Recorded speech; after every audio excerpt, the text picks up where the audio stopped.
여러분, 우리에게 가장 중요한 분은 예수 그리스도이십니다.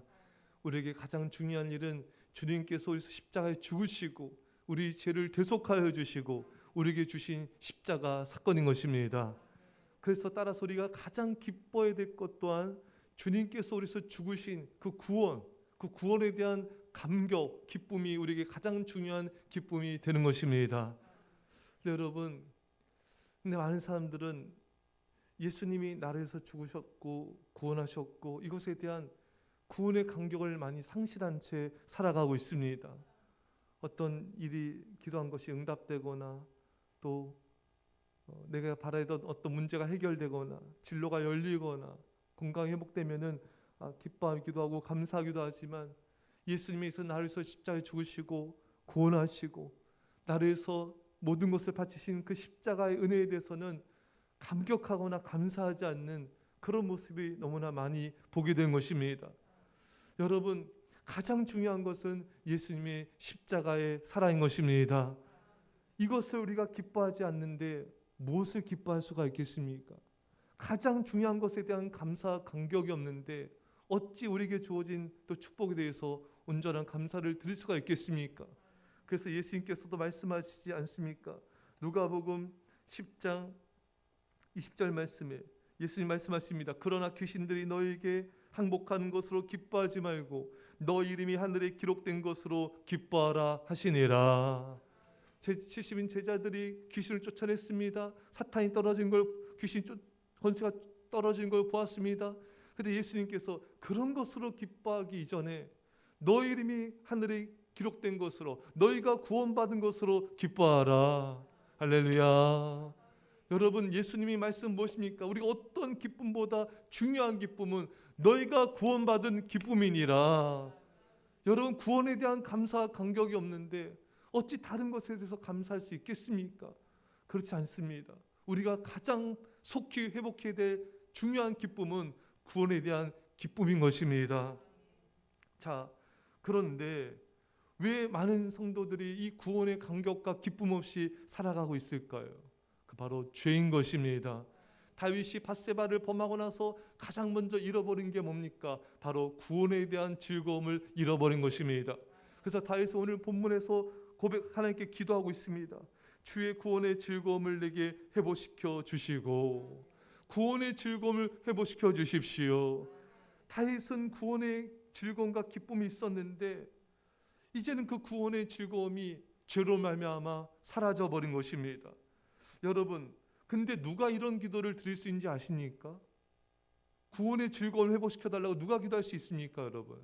그것은 다윗처럼 늘 구원의 기쁨 속에 사는 자가 이런 기도를 드릴 수가 있습니다. 늘 구원의 기쁨이 충만해야 그 기쁨이 사라졌을 때 금방 깨달을 수가 있고 다시 구할 수가 있는 것입니다. 다윗에게는 그런 영적인 민감성이 있었습니다. 그렇기 때문에 그 기쁨이 사라졌을 때 금방 알아차린 거예요. 그 기쁨에 대한 영적 민감성이 너무나 중요한 것입니다. 여러분, 그런데 이런 구원의 기쁨 속에 살지 않는 사람은 그런 구원의 즐거움이 사라져도 사라진지도 몰라요. 깨닫지도 못합니다. 그러니 구원의 즐거움을 회복시켜달라고 기도도 할 수가 없는 것입니다. 여러분, 다윗이 죄로 말미암아 구원의 기쁨이 사라졌습니다. 우리 안에 죄는 우리 안에 구원의 즐거움을 사라지게 만드는 것입니다. 사랑하는 여러분, 여러분 안에 구원의 기쁨, 구원의 감격으로 충만하십니까? 그렇지 않다면은 죄를 회개해야 된 것입니다. 내 안에는 죄의 문제를 해결해야 된 것입니다. 그래야지만 구원의 즐거움이 다시 회복되어지고 충만할 수가 있는 것입니다. 여러분, 이 기쁨은요, 돈을 벌고 성공하고 큰 집에 살고 여행을 다닌다고 얻을 수 있는 게 아니에요. 하나님이 주시는 이 기쁨은 하나님 앞에서 거룩해야, 정직해야 우리에게 임할 수가 있는 것입니다. 이 새벽에 구원의 기쁨이 회복되는 은혜가 있길 간절히 축원합니다. 다윗은 또 뭐라고 고백합니까? 자원하는 심령을 주사 나를 붙드소서. 우리가 이런 찬양도 이 말씀 가지고 찬양도 있지 않습니까? 이 자원하는 심령이 뭔가?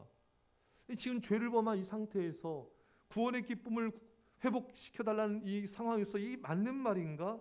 우리가 세 번역을 보면 좀 더 이해를 할 수 있습니다. 주님께서 베푸시는 구원의 기쁨을 내게 회복시켜 주시고 내가 지탱할 수 있도록 내게 자발적인 마음을 주십시오. 지탱할 수 있는 자원하는 마음. 다윗은 밧세바를 범하는 죄를 통해 자신이 얼마나 변덕스러운지, 자신 안에 얼마나 모순이 많은지를 발견하게 되었습니다. 견고하지 않는 자신을 보게 된 것입니다. 그래서 자원하는 심령, 내가 지탱할 수 있는, 견고히 설 수 있는 그런 마음을 달라고 기도하고 있는 것입니다. 여러분, 우리는 견고한 믿음에서 기도해야 됩니다. 어떤 시험과 고난과 환난에서도 흔들리지 않는 굳건한 믿음을 주옵소서. 저는 그런 기도를 드려요.